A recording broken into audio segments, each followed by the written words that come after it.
কি সূর্য উঠেছে আকাশে, আলোতে ভরেছে বাংলাদেশ।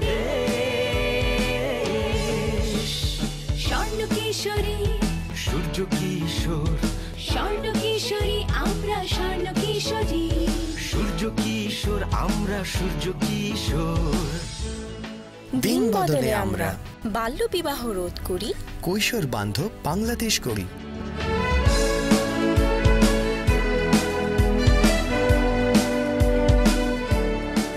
কেমন আছো তোমরা?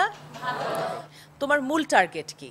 মূল টার্গেট হচ্ছে একেবারেই মাতৃমৃত্যু রোধ করা, অর্থাৎ একজন মা সন্তান জন্ম দিতে গিয়ে মৃত্যুবরণ করবেন না। উন্নত দেশে যেখানে চিকিৎসা বিজ্ঞান রয়েছে, যেখানে মানুষ পুষ্টিকর খাবার পায় স্কুলে এবং ছোটবেলায়, তাদের ওখানে কিন্তু সিঙ্গেল ডিজিট, মানে হচ্ছে লাখে এই 1 থেকে 9-এর মধ্যে দেখা যায় যে তাদের সংখ্যা। আর আমাদের লাখে 170 জন মা মারা যাচ্ছে সন্তান জন্ম দিতে গিয়ে। সুতরাং এই নাম্বারটা আমাদের জন্য ভয়াবহ। আর ধরো 170 যদি মারাও যায়, বাকি যারা সন্তান জন্ম দেয় তারা অনেকেই অল্প ওজনের বাচ্চা জন্ম দেয়, কারণ মায়ের শরীর তখনও প্রস্তুত না। এটার পেছনে যদি আসো, এর কারণ কি? এর কারণ হচ্ছে বাল্যবিবাহ।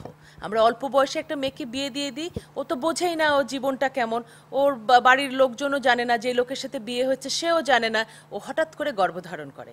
হঠাৎ করে গর্ভধারণ করার ফলে তার অল্প বয়সে বাচ্চা হয়, তার শরীর তখন প্রস্তুত না। যেহেতু তার শরীর প্রস্তুত না, সুতরাং তার শরীর থেকে খাবার নিয়ে বাচ্চাও বড় হতে পারে না, সেও অপুষ্টিতে পড়ে। এইভাবে চক্রাকারে বাংলাদেশের জাতীয় যে স্বাস্থ্য, আমাদের যে জনস্বাস্থ্য, তা ব্যাহত হচ্ছে। সবচাইতে বড় সম্পদ কি আমাদের জানো? 10 থেকে 19 বছরের ছেলেমেয়েরা। এই ইয়াং যে ক্রাউড আমাদের, তা হচ্ছে প্রায় 4 কোটি প্লাস। তাহলে যখন এরা একসাথে বড় হবে, শ্রেষ্ঠ মানুষ হয়ে বড় হবে, তখন বাংলাদেশ কি হবে? যখন তোমরা আমাদের মতো জায়গায় এবং সবাই সুস্থ, সবাই ভালো, সবাই শিক্ষিত, তখন কি হবে? জাতি হিসেবে আমরা একেবারে টপে অবস্থান করছি। সুতরাং এখনই সময় বাংলাদেশের এই উন্নতির ধারাকে বজিয়ে রেখে, ধরে রেখে এগিয়ে যাবার। প্রত্যেকটি উপজেলার যায় আজকে দায়িত্বপ্রাপ্ত হলে, তোমার দায়িত্ব হচ্ছে তুমি তোমার উপজেলাকে বাল্যবিবাহ মুক্ত করবে। তুমি তোমার উপজেলায় যে প্রেগনেন্ট মায়েরা আছে তাদেরকে জানাবে, 5টি বিপদচিহ্ন সম্পর্কে তোমরা বলবে যে 4 বার যে ডাক্তারের কাছে যেতে হয় তা সম্পর্কে তোমরা বলবে। এই তথ্যগুলো তোমরা তাদেরকে ডিসেমিনেট করবে এবং তোমার উপজেলা পরবর্তীতে কি দেখা যাবে? শ্রেষ্ঠ উপজেলা। কি পারবে তো? প্রিয় দর্শক, যে যেখানে আছেন, পৃথিবীর যেখানে আছেন, আমি জানি আপনার মাঝে যদি বাঙালি প্রাণ থেকে থাকে, তবে আপনার হৃদস্পন্দন কিছুটা হলেও বেড়েছে। কারণ এই নতুন প্রজন্মের মধ্য দিয়ে আমরা বেঁচে থাকবো, আমাদের দেশ বেঁচে থাকবে। এ কারণেই তাদেরকে একত্র করতে হবে, তাদেরকে একটা স্বপ্ন দেখাতে হবে। আর আমি জানি তারা আমাদের চেয়ে অনেক শক্তিশালী। তারা সেই স্বপ্নকে আরো বড় করে, আরো সুন্দর করে পৃথিবীর কাছে তুলে ধরবে।